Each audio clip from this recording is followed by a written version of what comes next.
Hello বন্ধুরা, তোমরা সবাই কেমন আছো? সকলে ভালো আছো? দেখো সকাল সকাল কিন্তু মাছ ভাই চলে এসেছে আমাদেরকে মাছ দিতে। আর দেখো একটা কাতলা মাছ নিয়ে এসেছি, সেই কাতলা মাছটাই নিয়ে নিলাম। এরপরে তো সকাল সকালের কাজ সবই তো করতে হবে। তরজার দেওয়া আছে, বিছনা তোলা আছে, বাসন মাজা আছে, সমস্ত কিছু এক এক করে নিচ্ছি। আর সকালবেলা যদি মাছটা থাকে না, তাহলে কিন্তু বিরাট সুবিধা হয়। এরপরে যাই হোক বাজার করলেই কিন্তু হয়ে যায়। মাছটা থাকা একটা সুবিধা। দেখো এদিকে আমি কতগুলো গাঁদাল পাতা তুলে নিয়ে এসেছি। আমাদের বাগানটায় প্রচুর এই বৃষ্টির জলতে প্রচুর গাঁদাল পাতাগুলো বড় বড় হয়ে গেছে, তো নিয়ে এসেছি সেগুলো বড়া করবো বলে। তো এরপর দেখো রান্নাটাও বসিয়ে দিয়েছি। এখানে মাছের যে মাছটা নিয়েছিলাম সেই মাছের মাথাটাকে ভেজে নিচ্ছি। আর এইদিকে দেখো আমি একটুখানি কুমড়োটাও সেদ্ধ করে নিয়েছি। মাছের মাথা দিয়ে কুমড়োর তরকারি করবো। এরপরে মাছের মাথাটা ভাজা হয়ে গেছে।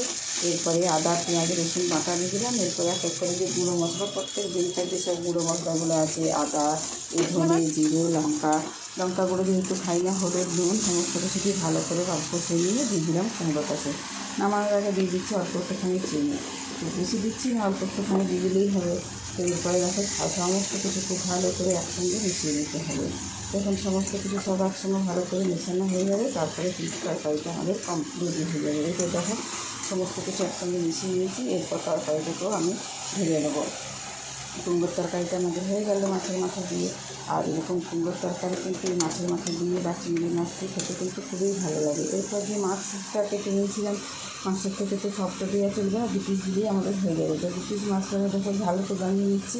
ওই যা প্রতিদিনকার গুঁড়ো মশলাগুলো দিয়ে ঝাল তৈরি করে দিচ্ছি। আদা পেঁয়াজ রসুন বাটা আর ধনে জিরে হলুদ আর নুন এই দিয়ে তরকারি আর কাঁচা লঙ্কা দিয়ে তরকারিটা করে দিচ্ছি।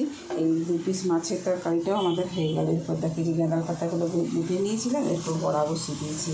বড়াটা কিন্তু খেতে খুব ভালো লাগে। আর গাঁদাল পাতা খাওয়া তো ভীষণ উপকারে, তার জন্য দেখো মাঝে মাঝে কিন্তু আমি গাঁদাল পাতার বড়াটা করে থাকি, আবার গাঁদাল পাতার ঝোলও করে থাকি। এটা কিন্তু দারুণ সুস্বাদু হয় খেতে। তো বন্ধুরা একবার বাড়িতে বানিয়ে খেয়ে দেখবো, কিন্তু দারুণ স্বাদ হয় খেতে। এটা